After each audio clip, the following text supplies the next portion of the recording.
What's up, everybody? It is your girl, Jab Queen Boxing, and we are back for yet another one. Make sure you smash that like button. Make sure you sub to the channel if you are not already sub to the channel, honey. We are having us a good old time at the Players Palace. Now, I told y'all I was gonna shake some shit up. Welcome to our very first segment of Boxing's Dirty Secrets. Now, I was going to wait to roll this out because I was still like, we still have other content to roll out. Am I going to have time for this? But you know what? I will make me some time. Now, you all remember the video that I put out this morning about the smear campaign that Bill Haney is now on in regards to this VADA testing. Well, these young men have been going back and forth on X this morning, and we're going to get into that in just about a second.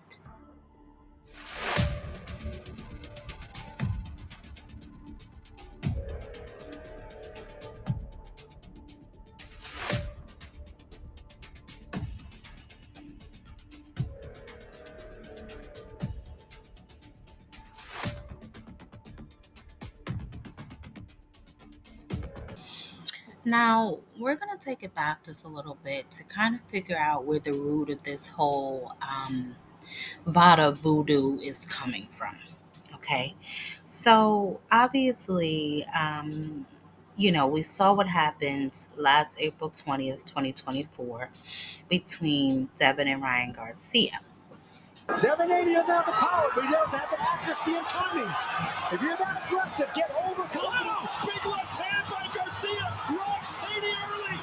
Garcia said he was going to knock him out in the first. Out back. Oh, shoulder attack. And down goes Devin Haney. He may be a one-trick pony, but that trick is enough. Hey, that left hook is lethal. Kid Garcia. Devin the Dream Haney is going to a nightmare.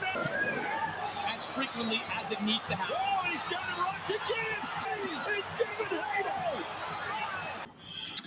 Now, shortly after that, Ryan's A and B sample came back, and we found out that Ryan tested positive for ostarine, which is a type of serum. What this does is it binds to, I guess it's androgen receptors, primarily in muscles and bone tissue, right? Now, after the results came in, and we found out that Ryan had traces of ostarine in his system, Haney pursued a lawsuit against Ryan Garcia.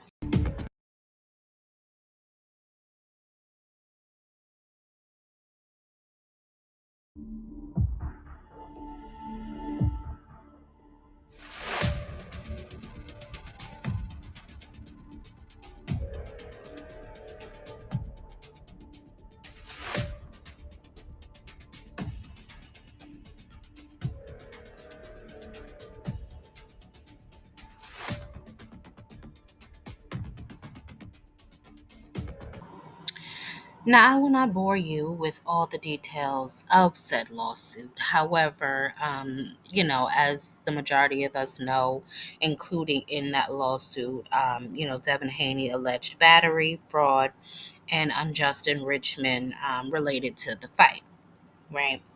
Now, the lawsuit went on, went back and forth. I believe they just closed it this past April. Okay. Fast forward now to his fight with Jose Ramirez. Um, obviously we were all interested to see how Devin looked in the ring after such a hard fought fight with Ryan Garcia. Obviously, the results were overturned due to the testing positive ostarine, right? The way he fought Jose Ramirez did not appear to me to be the same Devin Haney that fought Jojo Diaz or Lomachenko or Regis Prograis, right? Nevertheless, I feel that, he looked differently in the ring than he previously looked. Fast forward, they put out a list of guys that they are looking to pursue to fight at the 140 whatever division. So fine, that fight happens. Devin wins the fight against Jose Ramirez, albeit did not look his best, but he did in fact win the fight, right? Moving on to, as I stated, the hit list. Round and round we go. He wanted to fight Teofimo. Teofimo ducked him. He has a slew of other names on the list, and apparently Turkey Al Sheik got his hands on this list and reached out to the Normans. Now, the Normans accepted the fight. All they had to do was present the fight to Devin Haney and his team. Apparently, they got wind that Turkey reached out to them, which then he started with his foolishness and his posting on social media, as Bill Haney is known to do.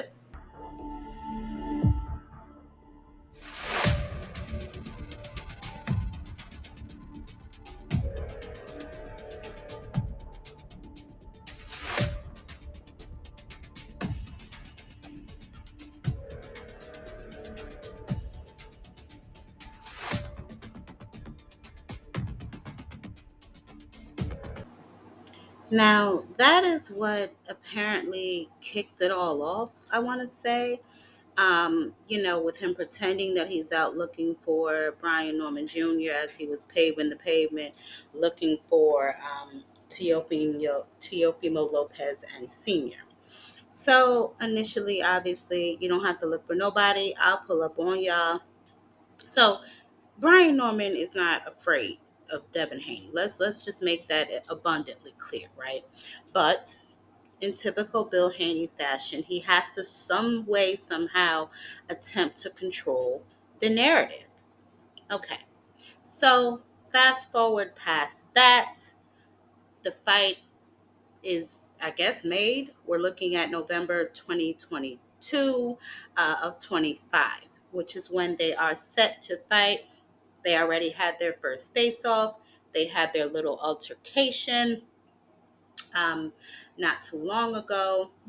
And now we have the VADA issue. Now Bill Haney wants him to take his VADA testing right now. So let's get into a few things regarding and surrounding VADA testing.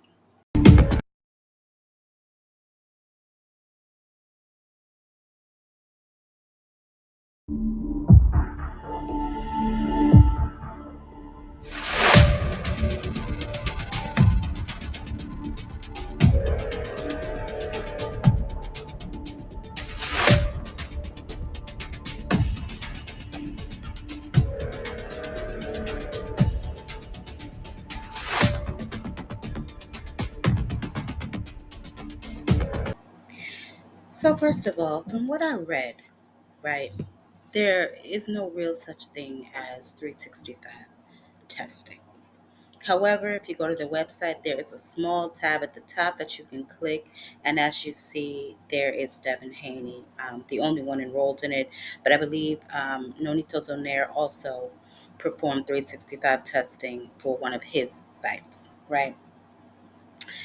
I want to kind of horn in on how Bill is trying to weaponize VADA testing, okay? Now, obviously, people are automatically going to support the drug testing principles based on what happened to Devin in his last fight, right? It just appears like the morally right thing to do, right? Opponents automatically look suspicious and guilty when and if they refuse the testing, right? It creates completely legitimate sounding excuses to withdraw from dangerous fights. And it shifts the narrative, right? Now, we all know that Bill Haney is excellent at manipulation, shifting narratives, and basically making you see what he wants you to see, right? Testing, it demands strategically done to avoid genuinely threatening opponents. We know this. Contract negotiations can be leveraged using VADA requirements. You know, all of this can be done to smear Brian Norman Jr., which is what I have been saying since the conception of this fight. Right? Bill Haney is looking for a way to get out of this fight. Now, I want to draw your attention to something. VADA's standard protocol is 8 weeks minimum before the fight. Haney and Norman are not scheduled to fight until November of this year, right? Why the hell do you want the boy to start testing in July? That's 16 plus weeks. That's double the requirement. Why does Bill Haney want Brian Norman Jr. testing for 4 months when 8 weeks is standard? Listen, this isn't about a clean competition. It's maybe about breaking the Normans financially, because the cost for 16 weeks of testing could be up to $20,000. We all know that Victor Conti covers Bill and Devin's fees, so he ain't got to worry about that. It forces them to pay double what's required. Okay? Now, the real goal that I suspect is that they want to make this so annoying and so just a pain in their ass that they try to back out of the fight. Now, this is nothing but paranoia. Okay? Ryan Garcia, the whole scandal with him stripped Devin's undefeated record. But obviously, after he popped dirty for the Oscarine, they put it as a no contest, so he has an O back on his record. But we all saw what we saw.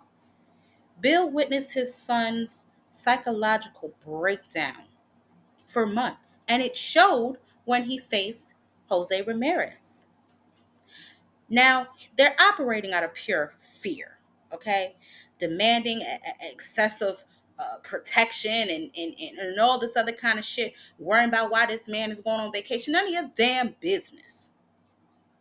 They're using VADA as a psychological shield against a possible trauma, additional trauma, okay? Now, I'm not saying who's right or wrong in the situation, but I will say this. Brian Norman Jr. has travel plans, right? Now, it could be a strategic delay, not avoidance, or he could just be refusing to be financially manipulated by an unnecessary excessive timeline put on him by the Haneys. Standard 8-week protocol, I did the math, would start in the mid-September. That would be perfectly fine to do. Brian Norman Jr. isn't avoiding testing. He's avoiding the damn stick up of Bill Haney and Devin Haney, trying to exploit them financially, drain them out. This is going to be a problem, right? For any of Devin's opponents moving forward, and I said this several times, anybody that's going to go up against Devin Haney, they are automatically going to start this smear campaign. Oh, sign up for the VADA today. What the hell they got to do all of that for? Y'all not fighting for a goddamn two, almost 3 months away. Why? This is going to create a very dangerous precedent where fighters are going to start demanding excessive timelines. This is gonna put. I mean, if you ask me, Devin in the VADA protection program. This is gonna price smaller fighters out of big opportunities. Look at Manny Pacquiao. Look at the delay that took. All because Manny wouldn't go ahead and take the test. But Manny was on some shit. Listen, Bill Haney's excessive 16-week go see VADA demand proves that he's more scared of Norman. Norman has 79% knockout ratio? He more concerned about that than he worried about some damn clean competition. I bet you. This timeline manipulation, this exposes boxing's dirtiest secret. How drug testing can become a financial weapon to avoid dangerous fights. Now, I don't know if this fight will manifest itself to fruition. I've said this several times as well. But I do know this, and I have said this before. Bill Haney is doing his absolute best to wiggle out of this fight. He is constantly writing checks that his son's ass has to cash. I will be continuing to follow this closely. I will see what happens with this whole VADA situation. I don't think that there is anything wrong with this young man stating he is going on vacation. He will be back the 1st of August. Y'all, fight is not until November. That is plenty of time, more time than what he needs to sign up for VADA. Bill Haney, Devin Haney, nut up and then glove up. Or just shut up. Until next time, y'all know what to do. Catch me on a panel.